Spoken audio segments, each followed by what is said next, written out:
Okay, now we are going to deal with adapting the pricing. Suppose if you have set the price, okay, due to some situations and some conditions, you have to adapt this price. You have to change the price as per demand of the situation and anything else. Okay, so the only time when price setting is not problem,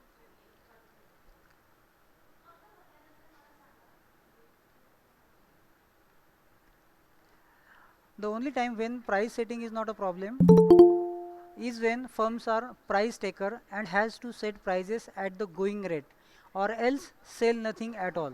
म्हणजे याच्यामध्ये काय सांगितलं की price is the only P which fetches income or money to your company or a firm. Okay, so it has to set the prices at going rate. Okay, मग तुम्हाला जी price आहे तो मार्केटमध्ये जो प्रचलित रेट आहे किंवा कॉम्प्युटरचा रेट जो आहे किंवा कस्टमर ज्या रेटला ते प्रॉडक्ट जो आहे ॲक्सेप्ट करणार आहे, तर असाच रेट किंवा अशीच प्राईस तुम्हाला सेट करावी लागेल.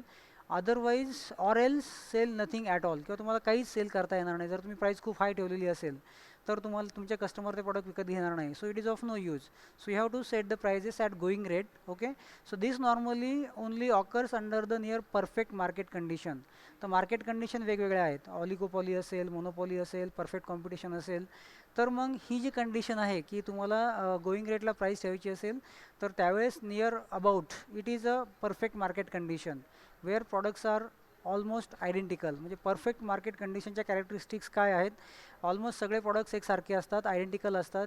There is no much difference between the products offer by the competitors. आणि प्राईस देखील त्या याने असते. मग प्रॉडक्टचे तुमचे फीचर्स असतील, क्वालिटी असेल, काय जे असेल ते मॅक्झिमम सेम असतील. ओके, तर मग त्या केसमध्ये देखील तुम्हाला प्राईस मग त्या हिशोबाने सेमच ठेवावी लागते. जर प्राईस व्हेरिएशन असेल तर एक तर कंपनीला प्राईस कमी असेल तर प्रॉफिट होणार नाही, लॉस सहन करावा लागेल. किंवा प्राईस जास्त असतील तर कंपनीला मार्केट शेअर लूज करावा लागेल. So customer will not purchase your product at high price in perfect market conditions. Okay, so it is very important की तुम्ही प्राईस अडॉप्ट करताना कुठली पॉलिसी आयडेंटिफाय करतात, कुठली मार्केट कंडिशन आहे, तुम्हाला ते आयडेंटिफाय करणं गरजेचं आहे. So price adaptation is the ability of a business to change its pricing model to suit different geographical areas, consumer demands and prevailing incomes. मग आता काही ठिकाणी काय असतं की काही ठिकाणी त्या प्राईस लिहिलेल्या असतात. समजा बेकरी आयटम असतील की in Maharashtra territory this will be the price, out of Maharashtra he price असणार आहे, jurisdiction of Maharashtra he price rate आहे, असं काही ठिकाणी इन्फॉर्मेशन लिहिलेली असते. तर त्याचं कारण काय आहे? Geographical areas. कारण कधी कधी ट्रान्सपोर्टेशन कॉस्ट जास्त असते किंवा काही काही गव्हर्नमेंटचे स्टेट गव्हर्नमेंटचे टॅक्सेस पण कमी जास्त असतात. त्याच्यामुळे तुम्हाला ते जॉग्राफिकल एरियावाईज प्राईस तुम्हाला डेव्हलप करावं लागते, अडॅप्ट करावं लागते as per different geographical areas, consumer demands and prevailing incomes. Okay, so it is very important. मग तुम्हाला काही काही स्टेटमध्ये प्राईस कमी असते. समजा पेट्रोलचं घ्या, काही स्टेटला प्राईस कमी आहे, काही ठिकाणी जास्त आहे. हे का घडतं? कारण त्याचे transportation cost different geographical area-wise वेगवेगळी असते आणि प्रत्येक स्टेटचं टॅक्सेशन पॉलिसी वेगवेगळी असते.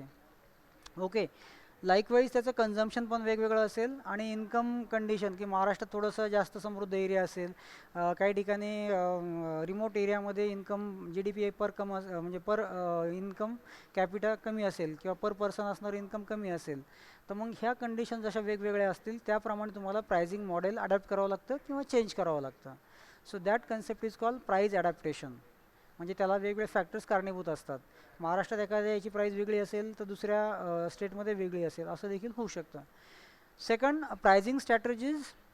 Pricing strategies should be an integral part of the market positioning decisions which in turns depends to a great extent on overall business development strategy and marketing plans.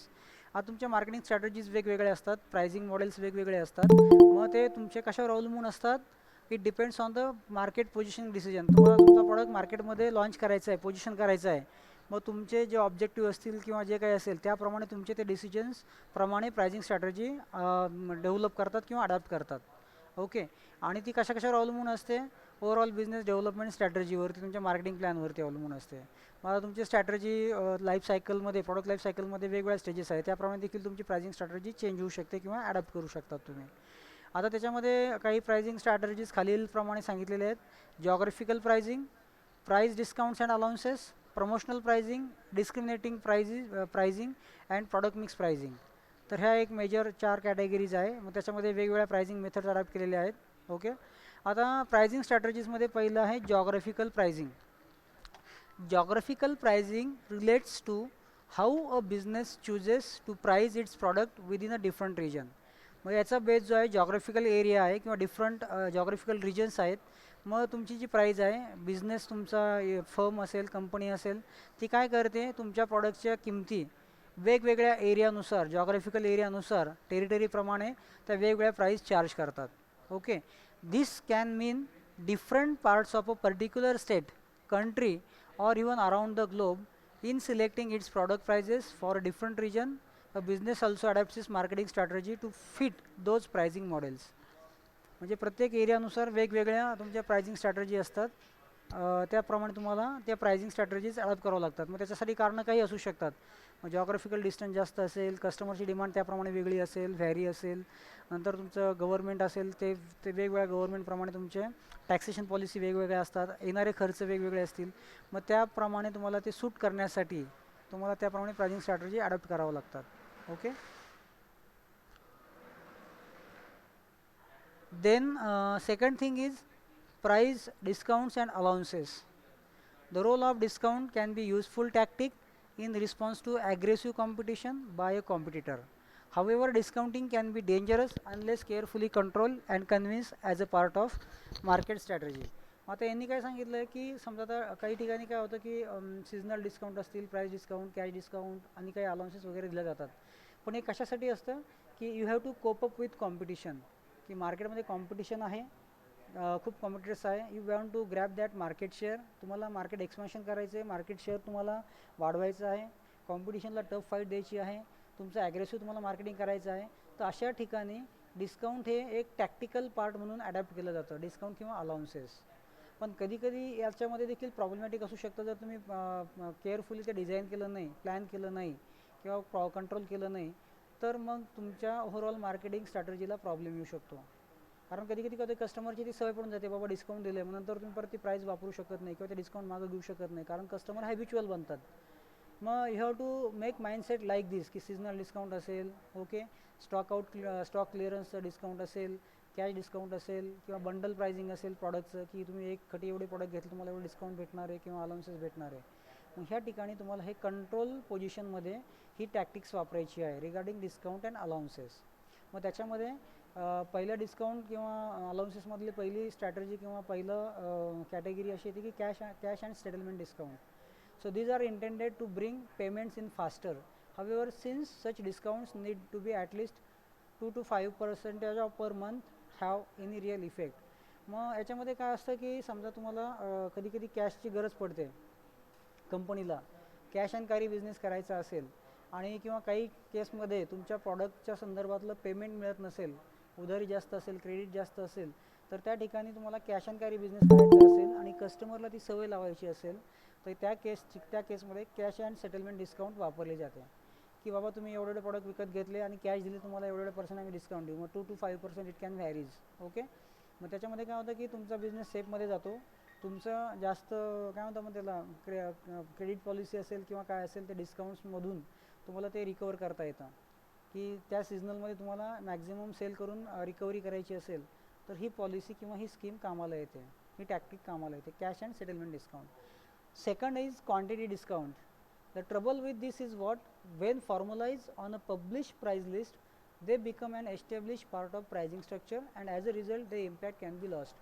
आता quantity डिस्काउंटमध्ये काय की तुम्ही aggressive marketing करतायत, you want to increase your market share, you want to beat competitors आणि you want to sell your product. काय जेवढं काय प्रोडक्शन केलं आहे तुम्हाला सेल करायचं असेल विदिन अ स्मॉल पिरियड किंवा तुम्हाला कमी कमी कालावधीत जास्त सेल करायचं असेल तर क्वांटिटी डिस्काउंट ऑफर केलं जातं.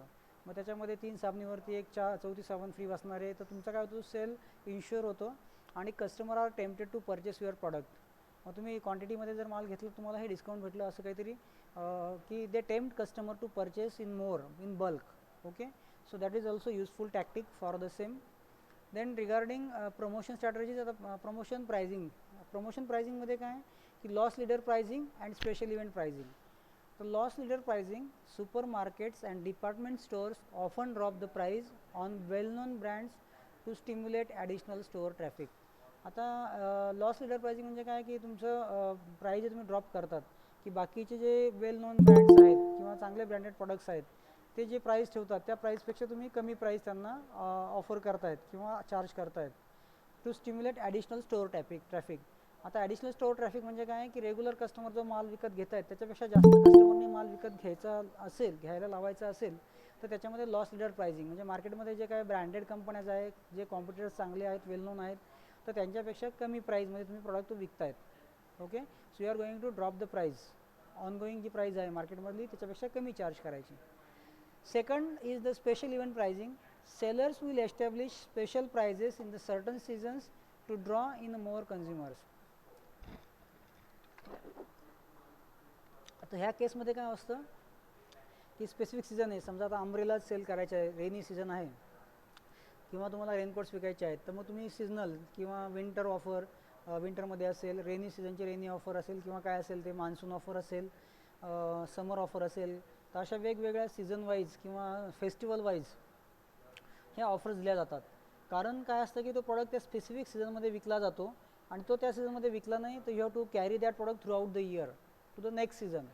मग तुम्हाला तो ठेवावा लागतो इन्व्हेंटरीमध्ये आणि तो कॅरी करावा लागतो आणि इन बिटवीन काही वेअरेज टिअर आणि काही झालं प्रॉब्लेम त्याच्यामध्ये तर क्वालिटी डिटोरेशन असेल किंवा त्याची क्वालिटी कमी होत असेल किंवा त्या प्रॉडक्टच्या संदर्भात काही इश्यूज असतील की फॉर एक्झाम्पल वेस्टेज जात असेल, काही डॅमेज होत असेल तर मग वर्षभर सांभाळणं इश्यू आहे.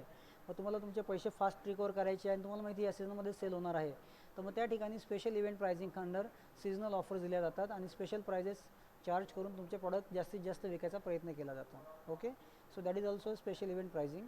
किंवा इंट्रोडक्टरी ऑफर असेल इव्हेंट की तुमचा प्रॉडक्ट नवीन लॉन्च करायचा आहे, इंट्रोडक्टरी ऑफर आहे, वेलकम ऑफर आहे, मग त्याच्यामुळे तुम्ही तो प्रॉडक्ट जास्तीत जास्त सेल करायचा प्रयत्न करता जेणेकरून जास्त कस्टमर तुमचा प्रॉडक्ट विकत घेतील, तुमची माउथ पब्लिसिटी करतील आणि बाकीचे कस्टमरला देखील त्याच्याबद्दल माहिती होईल आणि they tempt to purchase your product. Okay, so this is what the special event pricing under the promotional pricing. Then fifth one is the differential आणि डिस्क्रिमिनेटिंग प्राइसिंग. तर डिफरन्शियल म्हणजे काय, वेगळी, आणि डिस्क्रिमिनेटिंग म्हणजे काय, फरक करणारी. Okay, so customer segment pricing strategy is based on the ability to pay the customer to the pricing. म्हणजे तुमच्या कस्टमरची पेमेंट कॅपॅसिटी काय आहे, व्हॉट इज बाईंग पोटेन्शियल, त्याची पर्चेसिंग कॅपॅसिटी काय आहे, त्याच्यावरती तुम्ही कस्टमरला प्राइसिंग ऑफर करतात. फॉर एक्झाम्पल ब्रँडेड पेन्स आहेत, पार्करचा पेन आहे, मग हे पार्कर पेन कोण घेतं, हाय इन्कम पीपल घेत आहेत, मग त्याप्रमाणे त्यांना ती प्राइसिंग ऑफर केली जाते. So it is very important की कस्टमर सेगमेंट करून सेगमेंट वाईज तुम्ही प्राइसिंग करतात. लोअर इन्कमवाले लोक आहेत, लोअर स्टार्टावाले, त्यांच्यासाठी प्राइसिंग कमी असेल मग त्याच्यामध्ये तुम्ही सॅचे करतात किंवा कमी क्वांटिटीमध्ये प्रॉडक्ट विकतायत किंवा त्याच्या क्वालिटी संदर्भात काहीतरी कॉम्प्रोमाइज करून कमी रेटला विकतायत. आणि हाय इन्कम लोकांसाठी वेगळा प्रोडक्ट ऑफर करतायत, त्याच्यासाठी प्राइसिंग वेगळी तुम्ही ऑफर करतायत. Okay, so this can be happen through customer segment pricing. त्याच्यामध्ये आपण काय करतो, डिफरन्शिएट करतो किंवा डिस्क्रिमिनेट करतो, भेदभाव करतो किंवा काहीतरी वेगळेपणा दाखवून देतो. Then second pricing strategy under differential and discriminatory pricing, product form pricing. Okay, म्हणजे प्रॉडक्टच्या प्रकारानुसार. This is quite a common practice where company adds new features and increases the price more than the cost difference it incurred in adding a new feature. मग ते काय करतात, existing product समजा कमी प्राईजला असेल, लोअर इन्कम लोकांना तुम्ही जर टार्गेट केलं असेल तर त्या प्रॉडक्टमध्ये काय करतात, तुम्ही काहीतरी ॲडिशनल फीचर टाकतात, नवीन टाकतायत आणि त्याची प्राईस वाढवत आहेत. ओके, मग कॉस्ट डिफरन्समुळे त्याच्यामध्ये काहीतरी नवीन डिफरन्स काहीतरी ॲड होतो आहे, नवीन फीचर ॲड होतो आहे आणि त्यामुळे तुम्ही काय करतायत, त्या प्रॉडक्टची ती प्राईस थोडीशी वेगळ्या प्रकारे चार्ज करताय, हायर लेवलला चार्ज करताय. सो प्रॉडक्ट फॉर्म प्राइसिंग म्हणजे प्रॉडक्टचा फॉर्म जर चेंज झाला, त्याच्यात काही मॉडिफिकेशन केले, इम्प्रूव्हमेंट केले, काही चेंजेस केले, न्यू फीचर ॲड केले, त्याची व्हॅल्यू ॲड केली तर डेफिनेटली तुम्ही त्याची प्राईस वाढवू शकतात. म्हणजे प्रॉडक्टचा बेसिक प्रॉडक्ट सेम आहे, कोअर प्रॉडक्ट सेम्स आहेत, पण तुम्ही त्याच्यामध्ये फीचर्स जसे ॲड करत गेलात, इनोव्हेटिव्ह प्रॉडक्ट तुम्ही हे करत गेलात, डेव्हलप करत गेलात तर त्या केसमध्ये त्या प्रॉडक्टची प्राईस वाढत चालते. Because you are going to add a new features, new modifications, you are going to do the new modification. So that is the product form pricing.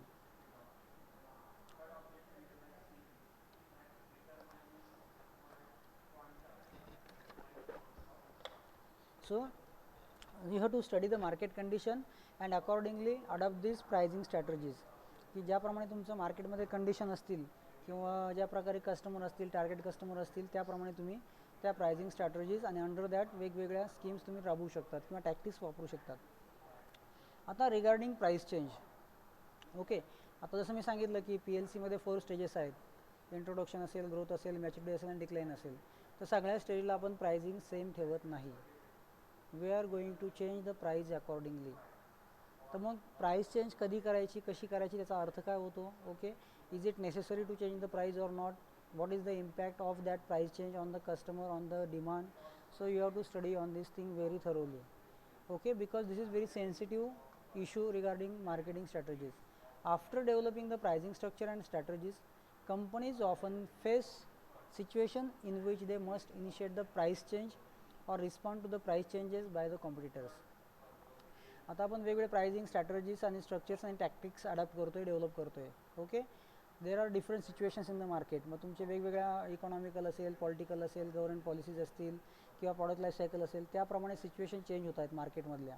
According to competition strategies also, competitors कसे वागत आहेत, त्यांच्या policies किंवा strategies काय आहे, त्याप्रमाणे तुमचं pricing structure change होतं आहे. You have to develop accordingly.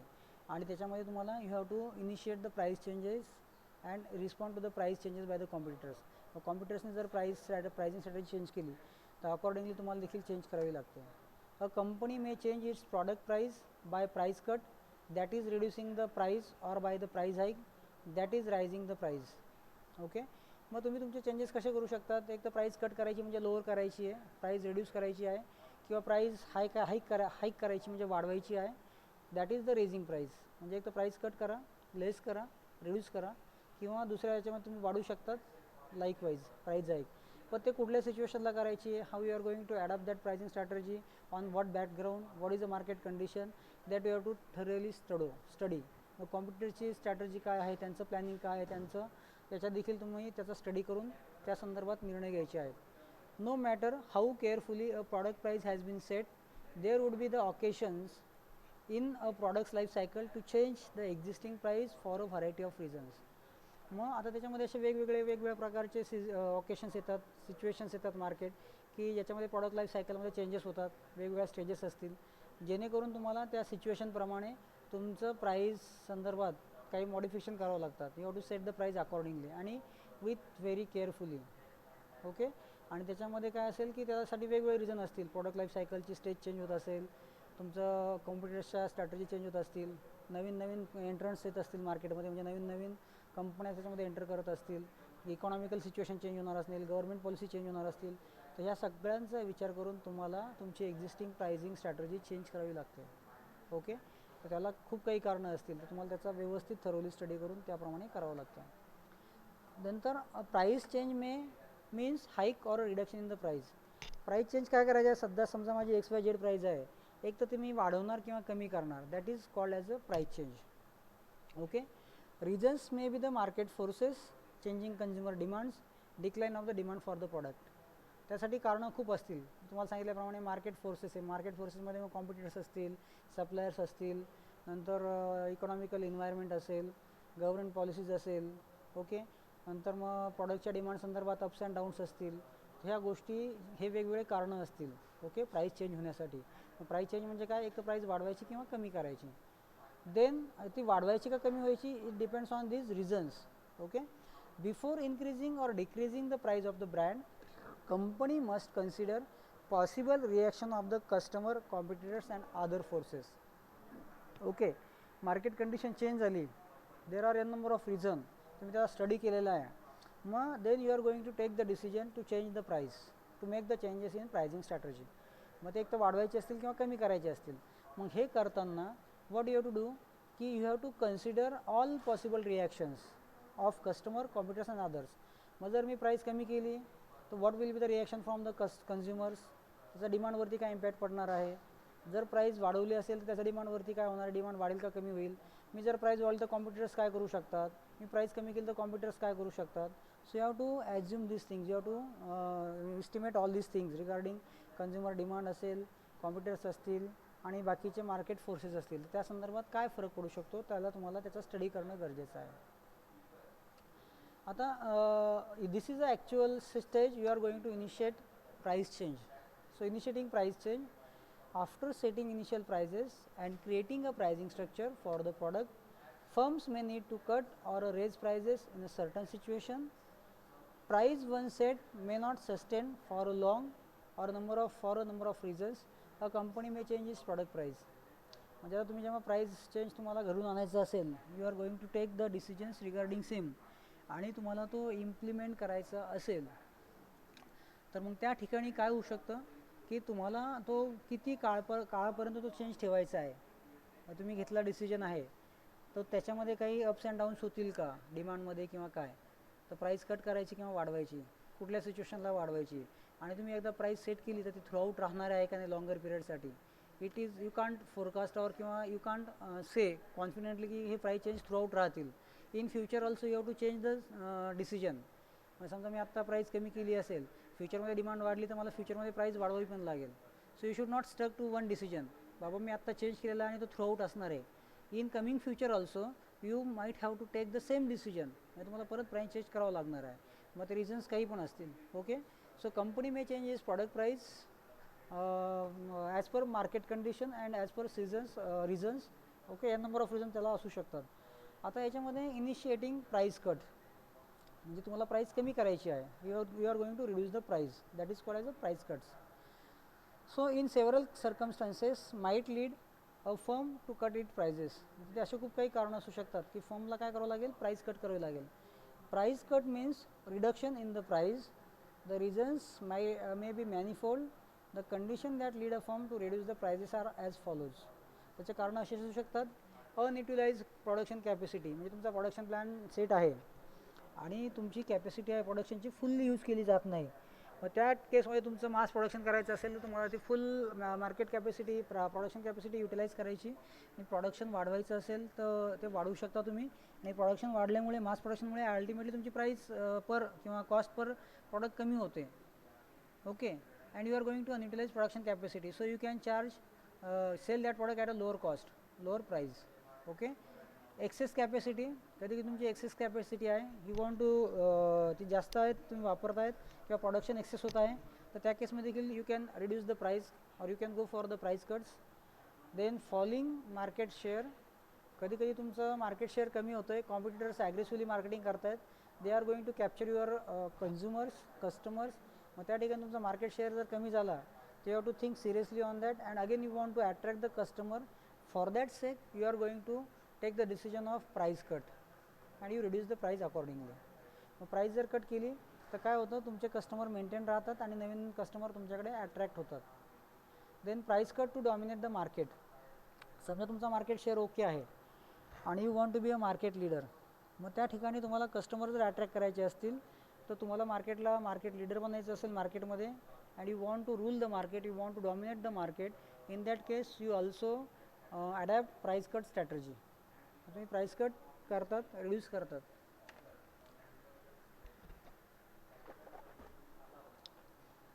Then second, price increase. There are a number of reasons for at a company to hike price which are as follows. आता पहिलं झालं प्राईस कट, दुसरं झालं opposite price increase. मग असे खूप काही कारणं आहेत जेणेकरून तुम्ही प्राईस वापरू शकतात. इन्फ्लेशनच्या अपोजिट रेसेशन आहे. कोणी सांगू शकतं what do in bye recession and what do in bye inflation? Any inputs? Inflation आणि रेसेशनचा अर्थ सांगू शकतं का कोणी?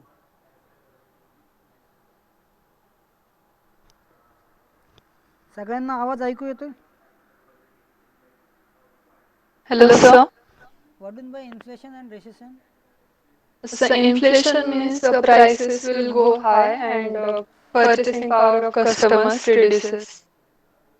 Okay, customer And power reduce होते का?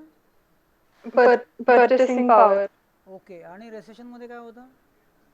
Recession मध्ये prices low असतं. ओके, मराठीत सांगता येईल त्याचा अर्थ? इन्फ्लेशन आणि रेसेशन. इन्फ्लेशन म्हणजे महागाई ओके. आणि रिसेशन म्हणजे किमती कमी होत जातात. ओके, मंदी, रेसेशन म्हणजे मंदी, मार्केटमध्ये मंदी येते, प्रॉडक्टचा सेल होत नाही किंवा customer are not willing to purchase the product. Production भरपूर झालेलं असेल, त्याची डिमांड कमी होते, so that is called as a recession. म्हणजे प्रॉडक्ट मार्केटमध्ये अवेलेबल आहे पण customer are not ready to purchase the product due to an number of reason. मग एक तर त्यांची काय म्हणतात, रिसेशनमध्ये लोकांचे जॉब वगैरे जातात. ओके. रेसेशनमध्ये रिसेशनमध्ये जॉब्स वगैरे कमी होतात आणि एम्प्लॉयला काढून टाकतात. ओके. आणि इन्फ्लेशनमध्ये पण जॉब जातात का? नाही सर, इन्फ्लेशन मध्ये काय संबंध नाही. फक्त पर्चेसिंग पॉवर जी आहे इंडिव्हिज्युअलची, ती फक्त इन्फ्लेशन मध्ये ती हॅम्पर करते थोडी. आता मी मराठीत सांगतो. इन्फ्लेशन म्हणजे फुगवटा. फुगवटा हां. म्हणजे समजा एखादी वस्तू आपण 10 रुपयाला घेत असेल तर त्याची किंमत 15 किंवा 20 रुपये होऊ शकते. पर्चेसिंग पॉवर कस्टमरची काही असू देत, वाढेल किंवा कमी होईल, we have nothing to that. पण काय होतं, ॲक्च्युअल ज्या रेग्युलर प्राइजेस आहे, सिलिंग प्राइजेस आहे किंवा आपण रेग्युलर ज्या प्राईजला विकत घेतो त्याच्यापेक्षा ती प्राईस जास्त हाय होते. रिझन्स काही असू शकतात, शॉर्टेज असेल किंवा काय असेल, काय जे असेल ते, ओके, किंवा त्याची डिमांड वाढलेली असेल किंवा काय. जसं आता पेट्रोलच्या प्राइजेस वाढलेले आहेत खूप, ओके. बरं, नेसेसरी प्रॉडक्ट असेल तर कस्टमरला ते विकत घ्यावेच लागतात. त्यांची पर्चेसिंग कॅपॅसिटी काही असेल, जगण्यासाठी जे प्रॉडक्ट आहे ते घ्यावे लागतात. फक्त फरक काय पडतो की समजा मी महिन्याला 5 लिटर मी तेल विकत घेत असेल, पण आता तेलाचे भाव वाढलेले आहेत, तर मी काय करेल, माझी डिमांड कमी करेल, मला तेलाशिवाय राहताच येणार नाही. मग मी काय करेल, 5 लिटरच्या ऐवजी 2 लिटर किंवा 3 लिटर पेट्रोल आपलं तेल विकत घेईल, खाद्यतेल, ओके.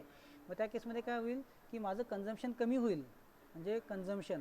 पण माझं बजेट काय आहे, 5 लिटर तेल मी 100 रुपयांनी घेतो, म्हणजे माझे 500 रुपये पर्चेसिंग कॅपॅसिटी आहे. तर मी काय करेल, 500 रुपयाचंच तेल घेईल, पण 2 लिटर किंवा 3 लिटर घेईल, कारण भाव वाढलेले आहेत, आणि माझं कन्झम्पशन कमी करेल. पण माझी purchasing capacity might be same, okay. आणि मंदीमध्ये काय होतं, ॲक्च्युली पर्चेसिंग पॉवर नसते, मंदी येते. मग त्याच्यामध्ये customer are not ready to purchase the products, okay. मग त्याचे जॉब जात असतील किंवा काय जात असेल. मग रेसेशन म्हणजे मंदी आणि इन्फ्लेशन म्हणजे फुगवटा, okay. So these are the different two terms and you can search on the. आता if you are a many, आता रेसेशनमध्ये परत काय होतं, रिट्रेचमेंट होतं जॉबचे, जे तुम्ही काय म्हणतो मग त्याला, रिगार्डिंग जॉब म्हणतात. आता समजा फॉर एक्झाम्पल आत्ता लॉकडाऊन चालू आहे, मग प्रोडक्शन वगैरे ह्या कोरोनामुळे काय आलं की बेरोजगारी खूप वाढलेली आहे. इवन सॅलरी कट, म्हणजे तुमचा पर कॅपिटा इन्कम जो आहे किंवा GDP आहे तो खूप घसरलेला आहे, ओके. मग हे जे आहे मार्केट कंडिशन वेगवेगळ्या म्हणजे चेंजेस होतात, त्याप्रमाणे मग प्राईस कंपनी काही काही ठिकाणी काय असेल की समजा फॉर एक्झाम्पल आत्ता काय झालं मध्ये लॉकडाऊनमध्ये, मागच्या देखील ट्रान्सपोर्टेशन टोटली बंद झालं होतं, लॉजिस्टिक. मग किंवा त्याचे रेट वाढले होते ट्रान्सपोर्टेशनचे. मग त्या ठिकाणी प्रॉडक्टच्या किमती तरी सेम होत्या, पण त्यांची ॲडिशनल कॉस्टिंग ट्रान्सपोर्टेशनमधली वाढली होती. मग त्याच्यामुळे काय आलं, प्रॉडक्टच्या प्राइजेस वाढल्यात. इवन पेट्रोलचं, क्रूड ऑइलच्या मागच्या याच्यामध्ये रेट्स खूप कमी होते, म्हणजे हिस्ट्रीमध्ये, आत्तापर्यंतच्या हिस्ट्रीमध्ये क्रूड ऑइलचे किंवा कच्च्या तेलाचे भाव खूप कमी होते, तरी पण पेट्रोलचे भाव खूप वाढलेले होते, पेट्रोल आणि डिझेलचे, किंवा त्याच्यामध्ये त्यांनी गव्हर्नमेंटनी कॉम्प्रोमाइज केलं नाही, okay. So they have increase the prices even though की रॉ मटेरियलचे प्राइजेस कमी असताना देखील. मग त्याच्यासाठी मार्केट कंडिशन किंवा गव्हर्नमेंटची पॉलिसी त्याला कारणीभूत झालेली आहे. So you have to make the analysis of this things, की बाबा मार्केटमध्ये काय चाललेलं आहे, इन्फ्लेशन म्हणजे काय, रेसेशन म्हणजे काय, नंतर अजून काय होतं की गव्हर्नमेंटच्या पॉलिसीचा त्याच्यावरती इम्पॅक्ट काय होतो, नंतर इकॉनॉमिक कंडिशनचा त्याच्यावरती काय इम्पॅक्ट पडतो, डिमांडवरती वगैरे. की आता समजा फॉर एक्झाम्पल आता सध्या सॅलरी कट झालेली आहे, ओके, लोकांचे रोजगार गेलेले आहेत. काही ठिकाणी तुमचे लेबर जे आहेत ते आउट ऑफ महाराष्ट्र होते, अदर स्टेटमधून आलेले होते, तर ते त्यांच्या गावाकडे गेले, त्यांच्या स्टेटमध्ये गेलेत. मग लेबरचा टंचाई जाणवायला लागली, प्रोडक्शनवर त्याचा इम्पॅक्ट पडला. किंवा मग जे लेबर येत आहेत त्यांनी सॅलरी मागून घेतली, वाढून घेतली, बाबा एवढी सॅलरी असेल तर आम्ही काम करणार, तर आम्ही जाणार नाही. मग त्या ठिकाणी मग त्यांचं लेबर कॉस्ट वाढलेली आहे. Ultimately that has the impact on the production. ट्रान्सपोर्टेशनचं फॅसिलिटीज कमी झाल्यात किंवा त्याच्यावरती रिस्ट्रिक्शन्स आलेत. मग त्या ठिकाणी कच्च्या मालाची वाहतूक किंवा कच्चा माल अवेलेबल होणं, लेबर अवेलेबल होणं, किंवा लॉकडाऊनमुळे उद्योगावर आलेली मंदी, ह्या गोष्टीचा सगळा इम्पॅक्ट तुमच्या प्राईजवर झालेला आहे, की तेलाच्या किमत्या अव्वाच्या सव्वा वाढलेल्या आहेत. So there is no control of government on the same thing, okay. मग ह्या ज्या गोष्टी आहेत, ह्या मार्केट कंडिशनचा आपण विचार करायचा आहे बिंग अ मॅनेजर, किंवा तुम्ही तुमच्या घरातलं आता एक ॲनालिसिस करा.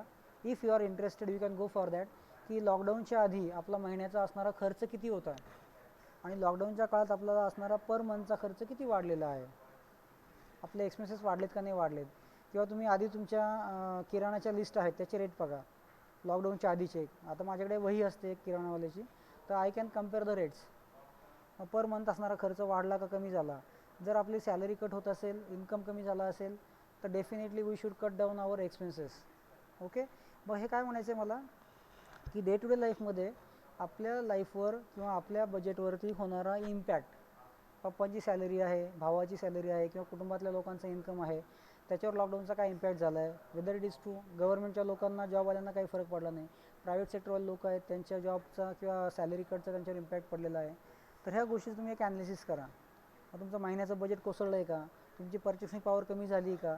काय होतं वी लुक दिस म्हणजे हे जे आहेत टॉपिक्स आहेत फ्रॉम अ थेरॉटिकल अँगल. मग मला काय म्हणायचं आहे, बिंग काय म्हणतो मार्केटिंग पर्सन किंवा मॅनेजमेंट पर्सन, तुम्ही थेरी वाचतायत, मग ती थेरी आपल्या लाईफमध्ये आपल्याला इम्प्लिमेंट करता येते का, आपल्याला आपल्या लाईफमधलं ॲनालिसिस करता येतं का. मग अननेसेसरी आपला खर्च कुठे होतो आहे, ही प्रॉडक्टची कॉस्ट वाढली तर का वाढली. मग तुम्ही मार्केटमध्ये 2-3 ठिकाणी दुकानात जाऊन बघा तेलाच्या किमती किती आहे, यू मेक द कम्पॅरिझन. मग तुमच्या किराणावाल्याला ना बाबा तू आमचं हे रेट का वाढवला आहे, सेम ब्रँडचा रेट तिकडे कमी आहे. मग थोडं डोळसपणे काही ठिकाणी काय होतं की किराणा दुकानदारावाले काय करतात, गैरफायदा घेतात, अंडू ॲडव्हान्टेज घेतात आणि पैसे छापून घेत आहेत. तर तुम्ही देखील तेवढ्या सतर्कतेने की तुमचा दर महिन्याचं बजेट वाढतं आहे का कमी होतं आहे, तुमचा इन्कम वाढतो आहे का कमी होतो आहे, तुमच्या इन्कमचा आणि ह्या वाढलेल्या रेटचा तुमच्या पर्चेसिंग कॅपॅसिटीवरती काही फरक पडतो आहे का. बँकेची पॉलिसी काय आहे, तुमचे समजा काय म्हणतो आपण डिपॉझिट रेट आहे किंवा तुमचा इंटरेस्ट रेट आहे कमी झाला का जास्त झाला. हे काय करंट अवेअरनेस आहे, करंट अफेअर्स आहेत, ते तुम्ही हे घेतलं पाहिजे, जाणून घेतलं पाहिजे. If I want to start a business, समजा आता माझा इश्यू घ्या की मला समजा आता लोन घ्यायचं असेल, सॅलरी लोन घ्यायचं असेल किंवा एखादा रोजगार चालू करायचा असेल, तर त्या लोनसाठी मला 3 महिन्याचे सॅलरीचं स्टेटमेंट असणं गरजेचं आहे, लास्ट 3 मंथ्स. पण माझी सॅलरी वेळेवर झाली नाही, सो इन दॅट केस माझ्या पर्चेसिंग कॅपॅसिटीवरती इम्पॅक्ट पडतो. आता पर्चेसिंग कॅपॅसिटी कशी काउंट करायची, पहिली गोष्ट तुमची सॅलरी किती आहे, तुमचा इन्कम किती ओव्हरऑल, नंतर तुम्हाला भेटणारं लोन संदर्भात तुमचं किती हे आहे, सिबिल स्कोअर आहे, आणि तुम्हाला कितपत लोन मिळू शकतं आणि कुठल्या कुठल्या क्रायटेरियावरती ते लोन मिळणं आवश्यक असतं. की जसं मला लोन घ्यायचं असेल, पर्सनल लोन असेल, होम लोन असेल किंवा बिझनेससाठी घेणार मला लोन असेल किंवा लोन अगेन्स्ट प्रॉपर्टी मार्गेज असेल, तर मग त्यासाठी कुठले कुठले फॅक्टर्स त्याला कारणीभूत ठरतात. जसं माझा इन्कम लास्ट 3 मंथ्सचा पगार झाला नसेल किंवा रेग्युलर पगार होत नसेल ड्यू टू दिस लॉकडाऊन, मग मला बँका लोन देतील का नाही देतील. तर मी असंच एक काउंटर चेक केलं तर there was a call from HDFC. एक 2 महिन्यापूर्वी का 3 महिन्यापूर्वी मला फोन आला होता. तर त्यांनी विचारलं का सर तुम्हाला लोन घ्यायचं आहे का, प्रायव्हेट लोन संदर्भात, पर्सनल लोन संदर्भात होतं. तर मी म्हटलं यस घ्यायचं आहे मुद्दा म्हणून, कारण मी आधी काय करायचो, कॉल नाही करायचो की आय एम नॉट इंटरेस्टेड. त्यावेळेस मला वेळ पण होता आणि just I want to check myself की whether I am eligible for that. मग त्यांना सांगितलं हो घ्यायचं आहे. मग त्यांनी सॅलरी विचारली, हा एवढी सॅलरी आहे. मग त्यांनी सांगितलं याच्या अगेन्स्ट मला एवढं लोन भेटेल. मग त्यांनी प्रश्न विचारला तुमची सॅलरी रेग्युलर होते का. मी म्हटलं for this year only there is a fluctuation regarding this salary deposit. मग ते म्हणे नाही सर तुमच्या 3 महिन्याची लास्ट 3 महिन्याची सॅलरी कमीत कमी वेळेवर होणं गरजेचं आहे, ती असेल तरच तुम्हाला लोन भेटणार, अदरवाईज भेटणार नाही. मग मी तिला बळच म्हणायला लागलो अरे मला लोन पाहिजे दे, माझी सॅलरी आहे, मी घर पण माझं प्रॉपर्टी मागे देऊ शकतो. शी सेड नो, तुमची सॅलरी आहे तर ती सॅलरी तुम्हाला वेळेवर डिपॉझिट होणं गरजेचं आहे, ते स्टेटमेंट भेटलं तरच आम्ही तुम्हाला लोन देऊ शकतो. So in time you have to जज युअर सेल्फ ऑल्सो की बाबा मला लोन घ्यायचं असेल तर माझी पर्चेसिंग कॅपॅसिटी कशावर अवलंबून असते, माझं टोटल इन्कम ओव्हरऑल, माझं घराचं भाडं असेल, शेतीचं उत्पन्न असेल, प्रॉपर्टी असेल किंवा सिक्युरिटी असेल, आणि दुसरी गोष्ट की मला कितपत लोन मिळू शकतं, व्हॉट इज माय कॅपॅसिटी. मग तुमची पर्चेसिंग कॅपॅसिटी मिळणाऱ्या लोनवर देखील अवलंबून असते. समजा माझ्याकडे आता 5 लाख आहे कॅश समजा फॉर एक्झाम्पल, आणि मला एखादं घर घ्यायचं असेल तर 5 लाखाचं कॅशमध्ये मी घर घेऊ शकत नाही.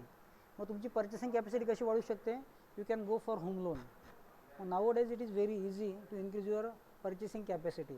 ओके, मग त्याच्यामध्ये काही अशा काही गोष्टी असतील, फॅक्टर्स असतील जे इझिली दिसत नाही, you have to consider the same thing. मग मला हे सांगायचं आहे की तुमची पर्चेसिंग कॅपॅसिटी किंवा घरातलं मी सांगताना ते सांगतो या थेरीज आहेत.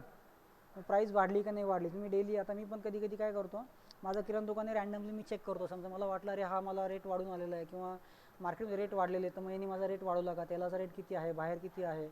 तर मग ह्या गोष्टी ज्या आहेत, आपण म्हणतो प्राईस इन्क्रीज झाली, डिक्रीज झाली, तर आपण आपल्या पर्सनल लाईफमध्ये असे खूप सारे एक्झाम्पल आहे, पण आपण ते डोळसपणे पाहतो का. समजा माझं किराणा दुकान आहे, मी काय करतो 2-3 महिन्याचं रँडमली, समजा शुगर घ्यायची आहे, तर माझे एक मित्र आहेत त्यांनी काय केलं, होम डिलिव्हरी चालू केली. समजा तुम्ही 2,000चा माल घेतला, तुम्हाला 2 किलो साखर फ्री भेटणार आहे. साखरेचा रेट 40 रुपये चालू, तुम्हाला मी इंट्रोडक्टरी ऑफर आहे 35 रुपये किलो भेटणार आहे. तर जस्ट असे मला काही मोबाईलवर ऑफर आल्या तर मी काय करतो, लगेच माझं किराणावाल्याचं ते डायरी घेतो, त्यांची बुक आहे नोटबुक छोटी, आणि त्याच्यामध्ये असं माझं कंटिन्युअस त्याच्यामधले म्हणजे 4-5 महिने त्याच्यामध्ये असतं. तर मी काय करतो 3-4 महिन्याचं चेक करतो की साखरेचा रेट यांनी वाढवला आहे का. ओके, मी तेल घेताना समजा जेमिनीच तेल घेतो आहे, तर जेमिनीच तेल समजा सनफ्लॉवर असेल किंवा काय जे असेल सोयाबीनचं असेल, त्याचे रेट कॉन्स्टंट आहेत का, काही चेंजेस झालेत का, लॉकडाऊनमध्ये किती होते, इतर वेळेस किती होते. तर I use to check this things. Okay, मग हे काय होतं, बारीक बारीक गोष्टी आहेत. आणि ह्या थिअरी नुसत्या वाचून चालणार नाही. आता मी तुम्हाला काल जे एक्झाम्पल सांगितलं, साबण असेल, साबणाच्या कंपनी कुठल्या कुठल्या आहे, पर ग्रॅम रेट किती आहे. तर I use to do these things actually practically मी केलेले आहेत. बिग बाजारमध्ये जाऊन पर ग्रॅम, समजा बिग बाजारमध्ये ऑफर असतात इंडिपेंडन्स डेला किंवा रिपब्लिकन डेला, मग त्याच्यामध्ये रिन पावडर घ्यायची असेल मला, 5 किलोचं पॅकेट आहे किंवा 5 किलोवरती 3 किलो फ्री आहे, मग त्याची टोटल कॉस्टिंग किती आहे, मग पर किलो मला कितीला बसते, मग दुसऱ्या कंपनीची पर के जीला किती बसते, मग त्यांची ऑफर व्हॅलिड आहे का, क्वालिटी कशी आहे का, मला परवडतं का. तर ह्या गोष्टी मी प्रॅक्टिकली केलेल्या आहेत. कारण कसं आहे, I have to tell you also, आणि मला पण ते परवडतं का नाही परवडतं, I want to check that. Okay, quality not matter, quality is very important. मग ते क्वालिटी देखील मी चेक केलेली असते. आणि मग मला वाटतं की मला हे 3-4 प्रोडक्ट किंवा ब्रँड मला चालतील, मग त्या 3-4 ब्रँडचं मी कंपॅरिझन करणार आणि त्याच्यामधलं most affordable value for money कुठलं आहे that I use to check. Literally मी मोबाईलवर कॅल्क्युलेशन करायचो की 5 किलोवर 2 किलो फ्री आहे ना, म्हणजे 7 किलोसाठी 500 रुपये लागतात, मग पर किलोसाठी किती लागणार. आणि दुसऱ्या कंपनीचं 5 किलोची ऑफर आहे, मग 5 किलोमध्ये त्यांनी डिस्काउंट दिलेलं आहे 10%, 20%, मग त्याची काय म्हणतो वेटेड ॲव्हरेज प्राईस किती पर किलोसाठी. And then I use to compare all this things. किंवा लहान मुलं होते, डायपर आणायचं असेल तर डायपरचं जर मोठं पॅक असेल तर ते मोठं पॅक मला कितीला पडणार, पर डायपर किती रुपयाला पडणार, आणि छोटं पॅक असेल तर ते पर डायपर किती रुपयाला पडणार. तर मी ॲक्च्युली प्रॅक्टिकली हे चेक केलेलं आहे. So what I want to, म्हणजे मी तुम्हाला हे सांगण्याचं कारण काय आहे की तुम्ही प्रॅक्टिकली त्याचा एक विचार करत जा. ओके, आणि तुम्हाला अफोर्डेबल कुठलं आहे, money for value for money, that is very important. आणि याच्यामध्ये पण तुम्हाला काय करता येईल की कंपनीच्या स्ट्रॅटजीज कशा चेंज होतात रिगार्डिंग प्राइसिंग असेल, पॅकेजिंग असेल, किंवा आता माझ्याकडे एक स्लाईड होती, आता त्याच्यात नाही आहे, हाऊ टू असेल किंवा पुढे पाहावं लागेल, how to increase the price without increasing price. That is very interesting. की कधी कधी काय होतं, मी जर प्राईस वाढवली सेम ठेवून तर ती कस्टमरला दिसते, अरे बाबा मागचेच 5 रुपये होते तर 7 रुपये वाढलेली आहे. आता समजा फॉर एक्झाम्पल, आता माझं दुकान आहे, मेहंदीचा कोण आहे 5 रुपयाला भेटायचा, त्याची प्राईस वाढली 7 रुपयाला, ते डायरेक्ट खूप इन्क्रीज झाल्यामुळे दिसते. मग कंपनी काय टॅक्टिक वापरतात, टेक्निक्स वापरतात, त्याच्यातलं कंटेंट कमी करतात किंवा त्याचं काय म्हणतो क्वांटिटी कमी करतात. 5 रुपयाला समजा बिस्किटचा पुडा होता पार्लेजचा, 5 रुपयाचा पुडा आधी भेटणारा आणि आत्ता भेटणारा 5 रुपयाचा पुडा, त्याच्यामध्ये डेफिनेटली क्वांटिटीमध्ये फरक आहे. आता तुम्ही ते ऑब्झर्व करतात का नाही मला माहीत नाही इंटेन्शनली, की पार्लेजीचा आधी भेटणारा 5 रुपयाचा पुडा मोठा होता, त्याच्यात बिस्किटं जास्त होते. आत्ता त्यांनी काय केलं आहे, किंमत तीच ठेवली पण क्वांटिटी कमी केली. मग इनडायरेक्टली त्याचा क्युम्युलेटिव्ह इम्पॅक्ट काय पडलेला आहे की तुमची प्राईस ॲक्च्युली वाढलेली आहे, पर ग्रॅम असेल ती वाढलेली आहे, पण तसे 5 रुपये किंमत वाढलेली दिसत नाही. त्यांनी त्यांचं कन्झम्पशन वाढण्यासाठी 2 रुपयाचं पण पॅकेट केलं आहे. मग 2 रुपयामध्ये किती ग्रॅम बिस्किट येत आहेत आणि 5 रुपयाच्या पुड्यामध्ये किती ग्रॅम बिस्किट येत आहेत, तुम्ही त्याचं कॅल्क्युलेशन करा आणि मग कुठलं तुम्हाला अफोर्डेबल आहे. These are the small small things, you have to work on these things. म्हणजे यांनी काय होतं, एक तुम्हाला मार्केटचा एक अंदाज येतो. कंपन्या समजा, मग तुम्हाला तो डिसिजन घ्यायचा असेल बिंग अ मॅनेजर, तुम्ही आत्ता ते डोळसपणे पाहिला की सीजनल ऑफर आहे, मग याच्यात काय चेंजेस केलेले आहेत, किंवा स्टॉक क्लिअरन्स ऑफर आहे, मग त्याच्यामध्ये काय फरक पडतो, स्टॉक क्लिअरन्स म्हणजे काय, मग स्टॉक क्लिअरन्समध्ये क्वालिटीमध्ये काही फरक पडतो का, whether they are going to compromise that. Cash discount, मग कॅशमध्ये घेतल्यावरती मला किती फरक पडतो आणि उधारीत माल घेतल्यावर मला किती फरक पडतो. क्वांटिटी डिस्काउंट, जर क्वांटिटी डिस्काउंट दिलं असेल मला तर किती क्वांटिटी मला घ्यावी लागेल, ती क्वांटिटी घेतली तर प्रॉडक्ट तो एक्सपायर होणार आहे का नाही होणार आहे, खरोखर माझी तेवढी गरज आहे का नाही आहे. So you have to think on this capacity किंवा पॅरामीटर्स, की बाय 3 सोप आणि गेट 1 फ्री, 3 घ्यायच्या 4थी फ्री करायची. मग 3 जर मी एक एकटा घेतल्या तर मला लागणारा खर्च किती आहे पर साबण, आणि जर 4 घेतल्या त्याचा लागणारा खर्च किती आहे, मला ते परवडतं का. मग मी 4 घेतले तर मला किती दिवस जाणार, माझे पैसे किती अटकून राहतात, ते पैसे मी दुसरीकडे लावले तर मला त्याचा काही फायदा होणार आहे का, अपॉर्च्युनिटी कॉस्ट म्हणतो आपण त्याला. So these are very small small things. Okay, so just की समजा तुम्ही खरेदी करताना ह्या गोष्टी कम्पेअर करत जा. Okay, then we are dealing with this price increase. There are number of reasons for at company to hike the price which are as follows. मग प्राईस वाढवायचे काही काही कारणं असतील, रिझन्स असतील, ते खालीलप्रमाणे आहे. इन्फ्लेशन सांगितल्याप्रमाणे, ओव्हर डिमांड, कधी कधी खूप जास्त डिमांड येते, सप्लाय कमी, प्रोडक्शन कमी आहे, किंवा एक तर उत्स्फूर्तच प्रतिसाद येतो, customer are ready purchase that product at any price. एकदा जर शॉर्टेज झालं असेल किंवा डिमांड अचानक वाढलेली असेल, मग त्या ठिकाणी तुम्ही तुमची प्राईस वाढवतात. प्रोडक्ट्स नॉवेल्टी, मग तुमचा प्रोडक्ट खूप नॉवेल आहे, वेगळा आहे बाकीच्यांपेक्षा, किंवा युनिक आहे, किंवा तो प्रोडक्ट कुठेच अवेलेबल नाही आहे, तुमच्याकडेच अवेलेबल आहे, त्या ठिकाणी देखील तुम्ही प्राईस वाढवू शकतात. किंवा कारण आहे की you have to increase your profit short टर्मसाठी. कॉम्पिटिटर्स नाही आहे, तुमचा प्रोडक्ट युनिक आहे, किंवा तुम्हाला शॉर्ट टर्मसाठी तो प्रॉडक्टचा प्रॉफिट वाढवून घ्यायचा असेल, प्रॉडक्ट संदर्भात प्रॉफिट वाढवायचा असेल, तर ह्या केसेसमध्ये तुम्ही तुमची प्राईस वाढवतात.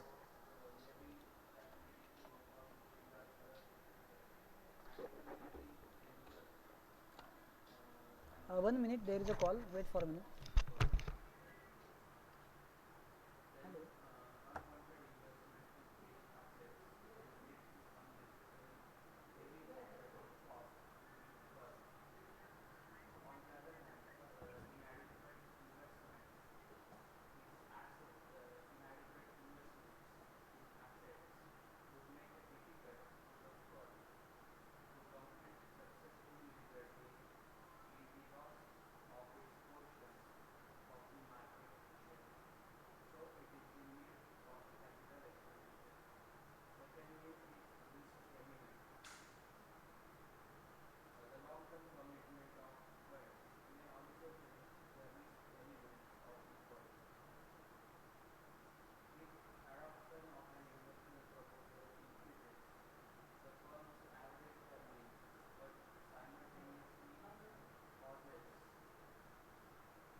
Hello. Hello, sir. Okay. I am going to deal with effect of the price change. Whenever company adapt to change the price, okay, so they are going to make some modification regarding this price. So what might be the probable effect of price change? की तुम्ही जेव्हा तुमची price change करतायत तर त्याचा impact किंवा effect कशावरती होतो आणि कुठल्या प्रकारे होतो that we have to study also. की समजा तुम्हाला प्राईस चेंज करायचं असेल तर त्याचे होणारे प्रोबेबल इफेक्ट्स काय आहेत तुम्हाला ते अँटिसिपेट करणं गरजेचं आहे.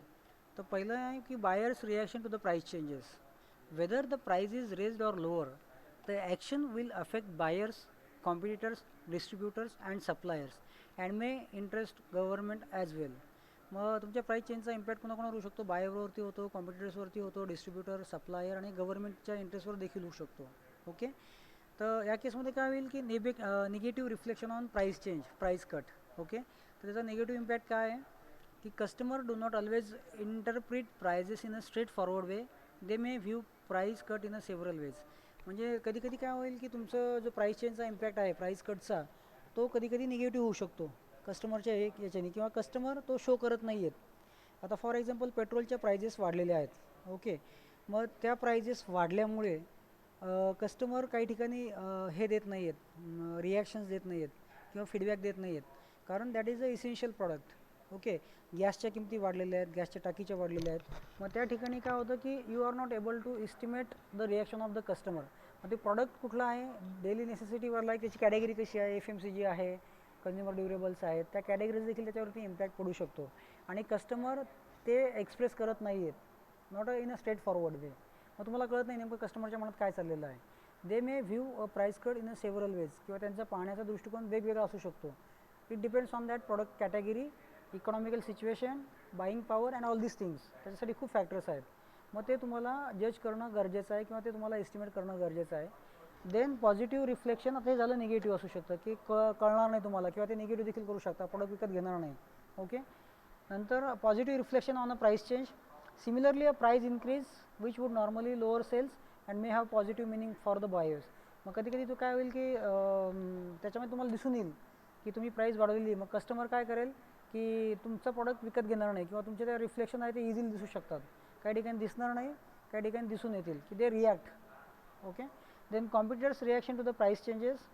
आता याच्यामध्ये firm considering a price change has to worry about the reactions of this competitors as well as those of its customer. मग आता प्राईस चेंजचा विचार करताना फ्रॉम कॉम्पिटिटर्स अँगल तुम्हाला दोन गोष्टींनी पाहायचं आहे की कॉम्पिटिटर्सचा असणारी रिॲक्शन काय आहे, त्याचबरोबर त्या कॉम्पिटिटर्सचे जे कस्टमर आहे ते देखील त्यांचे रिॲक्शन काय असणार आहे. म्हणजे तुमच्या कस्टमरचा तुम्ही विचार करायचाच आहे आणि ॲज वेल ॲज तुम्हाला ज्या दुसऱ्या कंपनीचे कस्टमर आहेत जे तुमचा प्रॉडक्ट घेत नाही आहे त्यांचा देखील तुम्हाला विचार करायचा आहे. त्या प्राईस चेंजवर त्यांच्यावरती काय इम्पॅक्ट होणार आहे. आता if large number of competitors असेल, the firm faces one large competitors and if the competitors tends to react in a set way to price changes that reaction can easily be anticipated. आता याच्यामध्ये कॉम्पिटिटर्सचे number जास्त आहेत. One large competitors म्हणजे perfect competition असेल किंवा काय असेल. मग त्याच्यामध्ये काय होईल की competitors tend to react in a set way to price changes that reaction can be easily anticipated. भरपूर कॉम्पिटिटर्स आहेत, मग तुम्हाला ते इझिली ऑब्झर्व करणं सोपं जातं कारण सगळे कॉम्पिटिटर्स खूप आहेत. मग त्याच्यातले कोणी ना कोणी रिॲक्शन देतं किंवा मॅक्झिमम कॉम्पिटिटर्स रिॲक्शन देत आहेत. पण जेव्हा फ्युअर नंबर ऑफ कॉम्पिटिटर्स असतील तर त्या ठिकाणी you cannot estimate that reaction in some cases. Several असेल तर इझिली असेल आणि फ्युअर असेल म्हणजे कमी कॉम्पिटिटर्स जर असेल तर you are not able to guess their reaction. जर जास्तीत जास्त असतील तर definitely you can guess. Effective action to cope up with the competitors price change. आता एक तर तुम्ही प्राईस चेंज करतायत किंवा तुमचे कॉम्पिटिटर्स चेंज करतायत. There might be both way possible की तुम्ही तुमचा प्राईस चेंज केला तर कस्टमरची रिॲक्शन काय असणार, कॉम्पिटिटरची रिॲक्शन काय असणार आहे, कस्टमरची काय असणार आहे. आणि जर कॉम्पिटिटर्सनी जर प्राईस चेंज केली असेल तर त्यांची बद्दल तुमची काय रिॲक्शन असणार आहे किंवा त्यांची रिॲक्शन काय असणार आहे प्राईस चेंजबद्दल. Both way. मग प्राईस कोण चेंज करतं आहे आणि त्याला असणारी रिॲक्शन कुणाची काय असेल.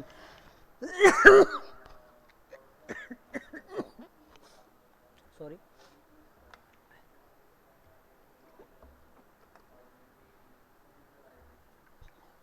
आता कॉम्पिटिटर्सनी त्यांची प्राईस चेंज केली तर तुमच्या फर्मने किंवा तुम्ही काय करायचं आहे. So reduce its price to match the competitors price. पहिली स्ट्रॅटर्जी किंवा टॅक्टिक काय आहे, जेव्हा तुमच्या कॉम्पिटिटर्सने प्राईस चेंज केली आहे तर तुम्हाला देखील त्या कॉम्पिटिटर्सची प्राईस मॅच करण्याइतपत तुमची प्राईस चेंज करायची आहे. First, it could reduce its price to match competitors price.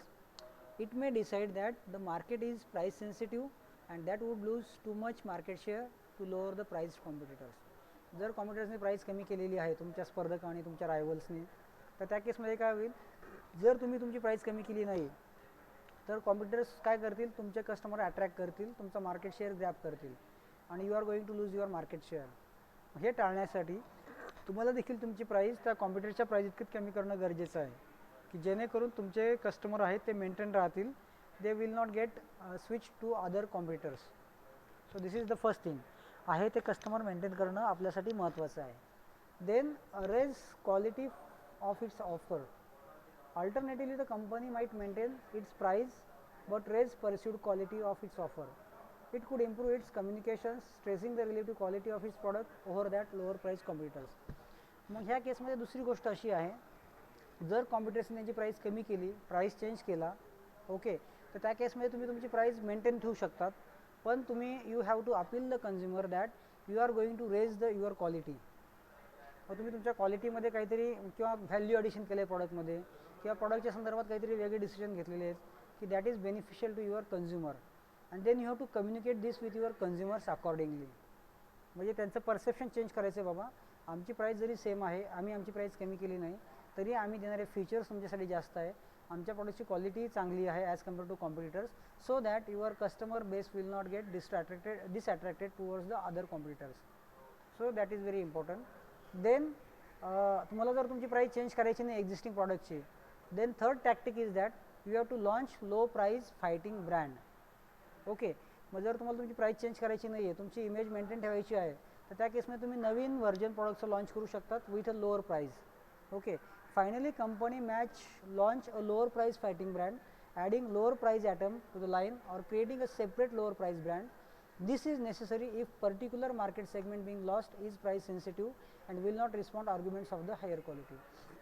मग काही ठिकाणी कस्टमर काय म्हणतात, बाबा आम्हाला लोअर प्राईसचंच प्रॉडक्ट पाहिजे, they are very much price sensitive. मग अशा कस्टमरसाठी तुम्ही लोअर प्राईजवाला प्रॉडक्ट ऑफर करा. कारण कधी कधी होतं की तुम्ही एक्झिस्टिंग प्रॉडक्टची प्राईस जर चेंज केली तर कस्टमरचा कंपनीवरचा विश्वास कमी होऊ शकतो की प्राईस कमी केली म्हणजे काय आलं की क्वालिटीमध्ये काहीतरी कॉम्प्रोमाइज केलेलं आहे किंवा कमी प्राईस कमी म्हणजे कमी क्वालिटीवाला प्रॉडक्ट, असं परसेप्शन कस्टमरचं असतं. मग काही ठिकाणी प्राईस सेन्सिटिव्ह कस्टमर असतील, तुम्ही जर प्राईस कमीच केली नाही तर ते म्हणतील अरे बाबा दुसऱ्या कंपनीचा प्रॉडक्ट मला कमी रेंजमध्ये भेटतो, कमी प्राईसमध्ये भेटतो, तर मी दुसऱ्या कंपनीचा प्रॉडक्ट विकत घेईल. तर असं दोन्ही प्रकारे होऊ शकतं. मग तुम्हाला काय करायचं आहे, एक्झिस्टिंग कस्टमर जे प्राईस सेन्सिटिव्ह नाही आहे those you are looking for quality त्यांच्यासाठी ती प्राईस सेम ठेवा.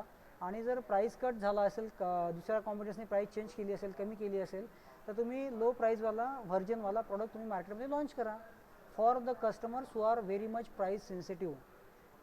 मग ते काय करतील की दुसऱ्या कंपनीकडे अट्रॅक्ट होणार नाही. They will purchase the product of your on company.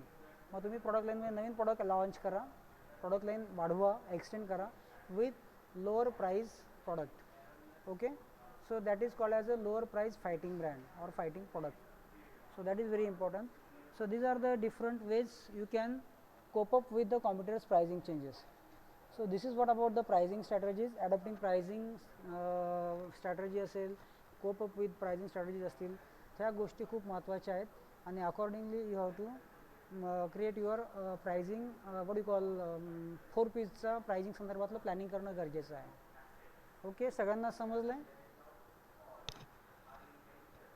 Hello, Yes, sir. Attendance कमी होतो आहे आता, मुलं कमी झाले. I don't know the reason for that. पण मी जे सांगतोय आता, जे अटेंडिव्ह आहेत, are you getting things? Yes, sir.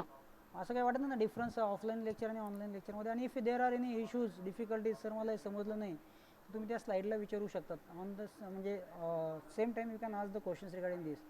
आता मी ॲज्युम हे केलेलं आहे 4Pचा तुमचा अभ्यास झालेला आहे. मी PLCचं पण घेतलेलं आहे ॲडिशनल. ओके, मग 4Pमधले आपल्याला काय करायचं आहे, मार्केटिंग मॅनेजमेंट म्हणजे ॲक्च्युली आपल्याला 4Pचा डेप्थमध्ये स्टडी करायचा आहे. ओके, प्रायझिंग स्ट्रॅटजी भरपूर आहे, सायकोलॉजिकल प्रायझिंग आहे, जॉग्राफिकल प्रायझिंग आहे, तर त्याचा देखील आपल्याला एकदा स्टडी करायचा आहे, तो देखील आपण करूयात. तर आता 5 मिनटं राहिलेले आहेत. काही प्रॉब्लेम्स असतील तर you can ask me the same.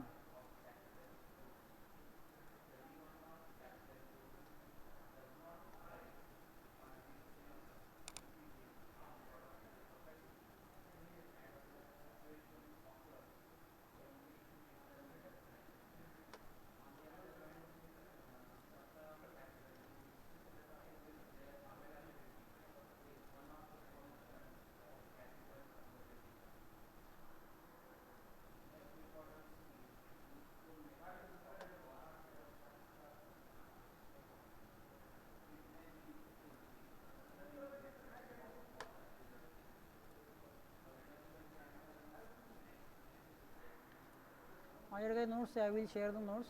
आणि तुम्हाला मी सांगितलं होतं we have finished our first unit. Okay, मग त्या युनिट संदर्भात we have to collect the MCQs. Whether you try on your own or should I provide you the readymade MCQs? Sir तुमच्याकडे जे आहेत ते पण प्रोव्हाइड करा आणि आम्ही पण शोधतो. Okay, no issues. आता चॅप्टर वाईज करू का एकखटी द्यायचं, कसं करायचं आहे? What is your expectations? Chapter wise द्या सर, मग जेव्हाचे तेव्हा मला करता मला ते येईल. सॉर्टिंग करावं लागेल, it will take a time. कारण माझं कसं ओव्हरऑल एकत्रच होतं, that is in my laptop. मी घरी गेल्यावर पाहतो, जर सगळं एकत्र असेल आणि जर त्याला चॅप्टर वाईज केलं असेल तर definitely I will provide you, otherwise मी बल्कमध्ये एकत्र देऊन टाकेल. आणि याच्यामध्ये काही नोट्स ओके. आहेत, तर तुम्हाला ते आता पाठवेल मी, की काही अवांतर मटेरियल आहे. इफ तुम्हाला पाहिजे असेल तर एक्स्ट्रा देऊन टाकेल मी. आता याच्यातल्या प्राइसिंग स्ट्रॅटेजीज आहेत, जे वी विल लुक दॅट. ते आपल्या याच्यात नाही आहे. एक 3 मिनटं राहिलेले आहेत, तर ते शक्य नाही आहे. वाटल्यास आपण नेक्स्ट लेक्चरला पाहूया. व्हॅल्यू बेस्ड प्राइसिंग असेल, नंतर good value pricing, everyday low pricing, high low pricing, value added pricing, cost based pricing, नंतर fixed cost, variable cost, total cost, त्याच्यावरती देखील तुमची कॉस्ट प्लस प्राइसिंग अवलंबून असते. ब्रेक इव्हन ॲनालिसिस माहिती आहे का? What is by break even analysis? Target costing. Break even analysis म्हणजे काय माहिती का, सांगता येईल का? Hello, what do in by break even? So it's the point where there is no profit, no loss situation. Okay, so you recovered or your cost. म्हणजे तुम्ही आत्तापर्यंत जे काही इन्व्हेस्टमेंट केलेलं आहे, जे काही कॅपिटल तुम्ही त्याच्यामध्ये गुंतवलं असेल, ते सगळं तुमचं रिकवर होतं. आणि अशी सिच्युएशन की ज्या ठिकाणी तुम्हाला प्रॉफिट पण नाही, लॉस पण नाही आहे. सो यू आर नॉट, म्हणजे no profit no loss situation असते याच्यामध्ये. आणि त्या ठिकाणी काय असेल की तुमचं कॅपिटल रिकवर झालं, so you are out of risk. आणि नेक्स्ट टार्गेट तुमचं काय असेल की प्रॉफिट मेकिंग असेल, की तिथून पुढे तुमचा प्रॉफिट चालू होतो.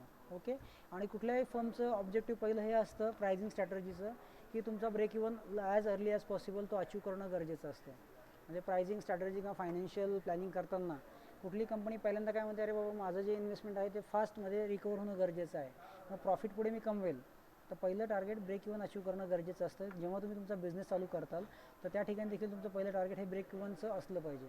Okay, so today we will stop here.